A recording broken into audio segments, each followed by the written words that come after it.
નમસ્કાર મિત્રો, મારી આ યુટ્યુબ ચેનલ પર તમારું સ્વાગત છે. મિત્રો, ગુજરાતમાં આંગણવાડી ભરતીની જાહેરાત કરી દેવામાં આવી છે. તો મિત્રો તેના વિશે આજે આપણે એટલે કે આંગણવાડી ભરતી વિશે આજે આપણે ટૂંકમાં માહિતી મેળવીશું. તો ચાલો જોઈએ મિત્રો આગળ.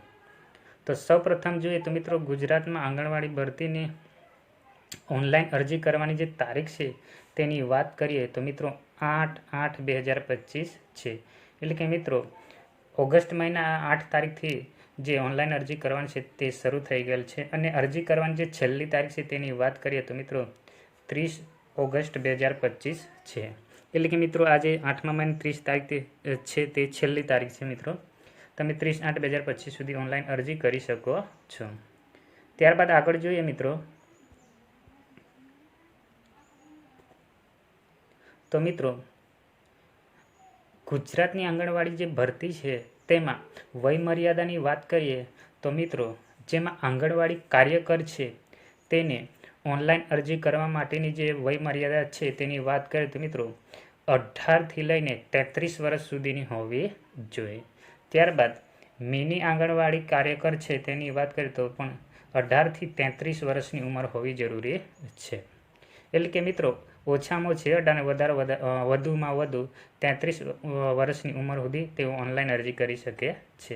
ત્યારબાદ તેડાગરની વાત કરીએ તો મિત્રો ઓછામાં ઓછી 18થી લઈને એટલે કે આમ મતલબમાં 18થી લઈને ઉંમર વર્ષ 43 સુધી તે ઓનલાઈન અરજી કરી શકે છે.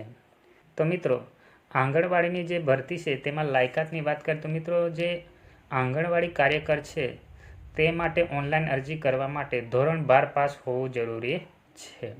ત્યારબાદ તેઓ જે BA MA જે કંઈ પણ આગળનો જે અભ્યાસ કર્યો હોય તેઓનું પણ તેઓ દર્શાવી શકે છે, કારણ કે તેના આધારે તેનું મેરિટ ગણી શકાય છે. ત્યારબાદ મિની આંગણવાડી કાર્યકરની વાત કરીએ તો મિત્રો તેમાં પણ 12મું પાસ હોવું જરૂરી છે. જ્યારે તેડાગરમાં ધોરણ 10 પાસ હોવું જરૂરી છે, તો જ તેઓ ઓનલાઈન અરજી કરી શકે છે. ત્યારબાદ આ ભરતીમાં પગારની વાત કરીએ તો મિત્રો આંગણવાડી જે કાર્યકર છે તેમને રૂપિયા 10,000 મળવાપાત્ર રહેશે. જ્યારે મિની આંગણવાડી કાર્યકર છે તેમને પણ રૂપિયા 10,000 મળવાપાત્ર રહેશે. ત્યારબાદ તેડાગરની વાત કરીએ તો મિત્રો તેમને 5,500 રૂપિયા મળવાપાત્ર રહેશે. ત્યારબાદ તમે અહીંયા ગુજરાતમાં કયા જિલ્લામાં કેટલી જગ્યાઓ છે આંગણવાડી કાર્યકર તથા હેલ્પર તેની વાત કરો તો અહીં તમે જોઈ શકો છો.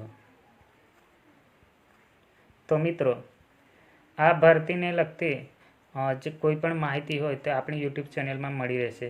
અને જો તમે ઓનલાઈન અરજી કરવા માંગતા હો તો અહીંયા ડિસ્ક્રિપ્શનની અંદર લિંક આપી દીધેલી છે, ત્યાં જઈને તમે ઓનલાઈન અરજી કરી શકો છો. આભાર મિત્રો.